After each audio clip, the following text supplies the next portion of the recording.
Comment mettre un trinôme sous forme canonique?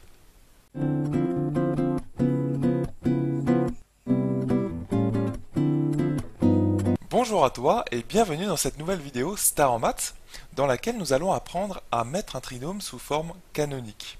Je vais diviser l'explication en deux temps. Donc premier temps, nous allons expliquer ce qu'est la forme canonique d'un trinôme et comment mettre un trinôme sous forme canonique, le principe. Et dans un second temps, nous allons mettre ces deux trinômes, donc nous allons passer à l'exemple, nous allons mettre ces deux trinômes sous leur forme canonique. Alors, dans cette première vidéo, nous allons expliquer ce qu'est la forme canonique d'un trinôme. Alors je te rappelle qu'un trinôme, déjà, c'est un polynôme du second degré. On appelle aussi trinôme polynôme du second degré. On appelle aussi ça fonction carrée. Je te rappelle qu'un trinôme, un polynôme du second degré, c'est une fonction du type ax au carré plus bx plus c. Et dans les exercices, c'est une forme particulière de cette forme en noir que tu as, c'est-à-dire que tu as les coefficients a, b et c qui sont connus. Comme ici par exemple, tu vois au-dessus, eh bien le petit a il vaut 1, c'est le coefficient devant x au carré, on ne met pas le 1 évidemment. Le b il vaut moins 4 et le c il vaut 3. Dans l'autre, le a vaut moins 2, le b vaut 1 et le c vaut 1. Voilà. Donc, un polynôme du second degré, eh bien, il y a souvent trois formes qui existent. Et ces trois formes ont chacune une utilité ensuite. La première forme qu'on voit, c'est la forme développée, que tu as sous les yeux. D'ailleurs, les deux trinômes qu'on a comme exemple dans cet exercice, ils sont sous forme développée, c'est-à-dire sous la forme ax au carré plus bx plus c. Ça, c'est ce qu'on appelle la forme développée. Il existe aussi une deuxième forme, donc c'est la forme que nous allons étudier dans cet exercice, c'est la forme canonique. Donc cette forme canonique, c'est la suivante, c'est la forme a facteur de x moins alpha, le tout au carré, plus loin, plus bêta. Voilà, ça c'est ce qu'on appelle la forme canonique. C'est pas tout à fait une forme développée, puisque tu vois que tu as des parenthèses, et c'est pas non plus tout à fait une forme factorisée, parce que tu vois que c'est une somme tout ça, c'est la somme d'un premier terme, tout ceci, plus le bêta, le deuxième terme. Donc c'est pas une forme factorisée ni développée, on appelle ça la forme canonique. Cette forme canonique, elle a vraiment un intérêt, puisque, en fait, elle permet, lorsque c'est possible, d'obtenir une troisième forme qui est la forme factorisée, qui est celle-ci, je vais te la donner directement, a facteur de x moins x1 facteur de x moins x2, ça c'est la forme factorisée, et la forme canonique, j'étais en train de te dire, te permet, lorsque c'est possible, de passer, enfin d'avoir la forme factorisée d'un polynôme du second degré. Et qu'est-ce qu'elle permet d'autre, cette forme canonique? Eh bien, tu vois qu'il y a deux coefficients un petit peu bizarres ici qui apparaissent, c'est le alpha et le bêta. Eh bien, ces deux nombres-là représentent vraiment quelque chose pour un polynôme du second degré. Ce sont les coordonnées du sommet de la parabole. Je te rappelle qu'une parabole, c'est la courbe d'un polynôme de second degré. Donc si on prend par exemple ce polynôme-là, ce trinôme-là, eh bien tu peux en tracer sa courbe. Sa courbe, c'est une parabole. Et tu te souviens, une parabole, c'est une courbe en forme de cloche un petit peu, tu sais, tournée vers le haut ou tournée vers le bas. Et une parabole, ça a toujours un sommet. Donc tu sais, tu as deux formes pour la courbe. Donc je vais les faire en rose par exemple ici. Donc la courbe d'un polynôme de second degré, en gros, ça ressemble soit à ça, parabole tournée vers le bas, d'accord, soit à ceci. Hop, une parabole tournée vers le haut. Et le sommet, c'est ce point-là. Dans chacun des deux cas, donc là le sommet c'est quelque chose qu'on conçoit très bien je pense, et ici c'est le bas du bol. Hop, voilà. Et le alpha et le bêta, quand tu as la forme canonique de ton trinôme, eh bien ça correspond aux coordonnées de ce point rouge là, de ce sommet. Donc ça représente, tu vois, quelque chose de très très concret. Donc, nous allons dans cet exercice mettre ces deux trinômes sous leur forme canonique, et maintenant je vais t'expliquer le principe, c'est-à-dire comment mettre un trinôme sous sa forme canonique. C'est une opération qui n'est pas évidente, je vais t'expliquer ça tout de suite.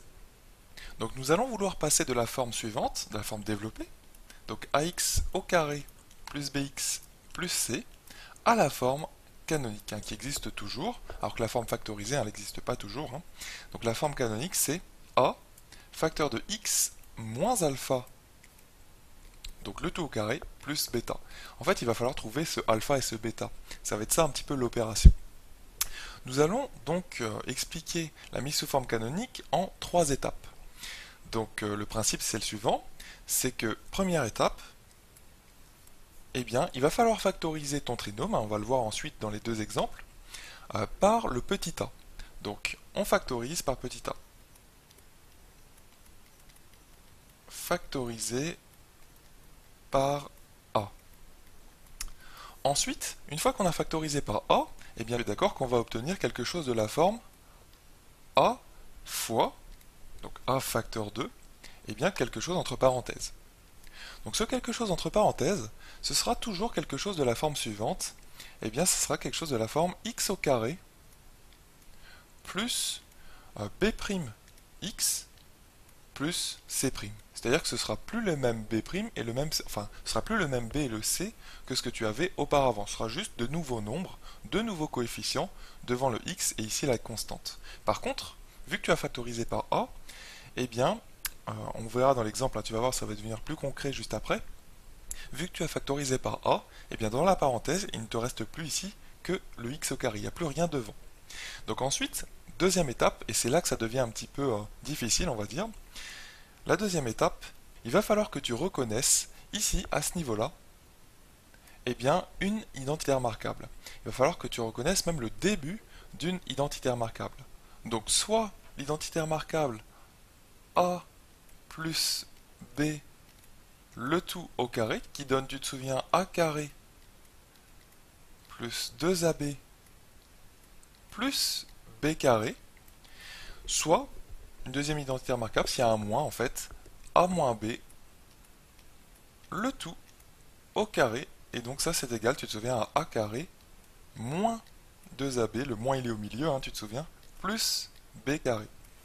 Voilà, donc toi en fait ce que j'ai souligné en rouge, il va falloir que tu le reconnaisses ici.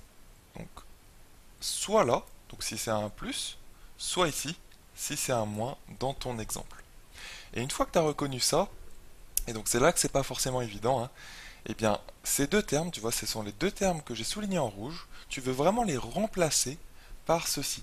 Parce que tu vois que tu as cette égalité ici. Et donc ici, tu peux tout à fait dire que a carré plus 2ab, eh bien c'est égal à a plus b le tout au carré moins b carré. Il suffit de passer le b carré de l'autre côté. Tu vois? Ici, si ça, je le passe à gauche, eh bien on obtient, je pense que tu seras d'accord avec moi, eh bien a carré plus 2ab, à quoi c'est égal ça tout seul, hein, c'est ce que tu auras reconnu ici au début de ta parenthèse, les deux premiers termes, eh bien c'est égal à a plus b le tout au carré moins b carré. Voilà, et dans le deuxième cas, hein, eh bien le a carré moins 2ab, eh bien c'est égal à a moins b le tout au carré moins b carré. Hein, c'est juste le fait de passer le b carré de l'autre côté, c'est-à-dire à gauche. Tu vois, ça devient moins. Voilà. Donc en fait, je répète bien, il va falloir remplacer ces deux termes que j'ai soulignés en rouge par ceci, hein, par ce à quoi c'est égal ici. Tu vois? Selon le cas dans lequel tu te trouves, hein, selon le cas, donc ce sera soit premier cas, soit deuxième cas, a plus b au carré moins b carré, soit a moins b au carré moins b carré. Voilà. Et enfin, dernière étape, troisième étape de cette mise sous forme canonique. Là c'est fini, hein, le passage difficile est terminé.